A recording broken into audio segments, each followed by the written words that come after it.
Hello everyone, I'm Albert Bevia with Spain on a Fork. In today's episode, we're going to be making a seafood stew known as zarzuela in Spain. Now the word zarzuela roughly translates to a small symphony. This tells you we're going to be using a couple different types of seafood in this dish, and we're going to create a harmony of flavors. This is another recipe with an extraordinary flavor, and I'm going to show you an easy way to make it. So let's get started. Okay, the first thing we're going to do is we're going to cut up all our ingredients. We're always going to start by cutting our vegetables first and our fish second. So let's get started by finely mincing 2 garlics.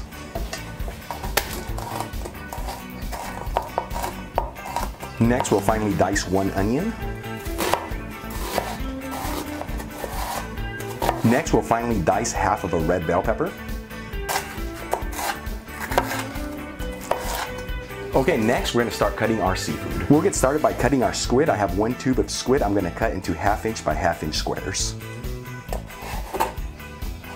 And for the last ingredient we need to cut, I have 1 fresh fillet of hake here. I'm going to cut into 6 pieces. Okay, now we can start making our seafood stew. The first thing we need is a non-stick frying pan, and we're going to heat it with a medium heat. And let's add about 3 tablespoons of extra virgin Spanish olive oil to the pan. And once our oil gets hot, let's go ahead and season it with some sea salt, and let's add our squid.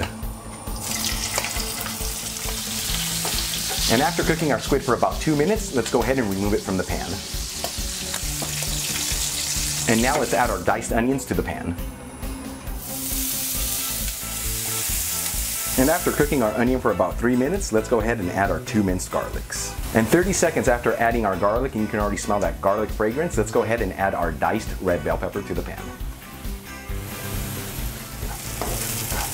And about 3 minutes after adding our red bell pepper to the pan, let's go ahead and add 1 teaspoon of dried thyme, 1 teaspoon of smoked paprika, and a pinch of sea salt. And let's mix it all together. Okay, so it's been about 5 minutes since we added the red bell pepper to the pan. At this point, let's go ahead and grab 1½ cups of diced tomatoes and add it to the pan. A pinch of white sugar and a small pinch of sea salt. And let's mix it all together. Okay, it's been about 5 minutes since we added our diced tomatoes to the pan. At this point, let's go ahead and grab about 1½ cups of fish stock and add it to the pan. And about 1/4 cup of water. And now we'll add some saffron in powder form. And let's turn on our fire to a medium-high heat. And once our broth begins to boil, let's go ahead and lower our fire to a low heat. Okay, so while our broth is simmering, let's go ahead and grab a small frying pan and turn it on to a medium heat. And once the pan gets hot, let's go ahead and add about 10 blanched almonds. And after dry roasting your almonds for about 3 minutes, let's go ahead and add them to a mortar. We'll add about 2 tablespoons of fresh parsley, and let's mash it all together. And once you have everything well mashed, let's go ahead and add about 1 tablespoon of extra virgin Spanish olive oil. And let's mix it all together.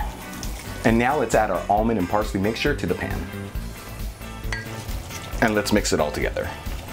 And after letting our broth simmer for about 10 minutes, let's go ahead and start adding the seafood to the pan. We'll add about 10 jumbo shrimp.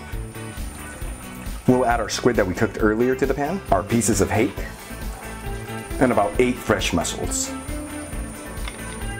And now we'll cover our pan. Okay, it's been about 5 minutes since we added the lid to the pan, so let's go ahead and take it off. And as you can see, all our mussels have opened and all our fish looks perfectly cooked. So let's go ahead and turn off our fire.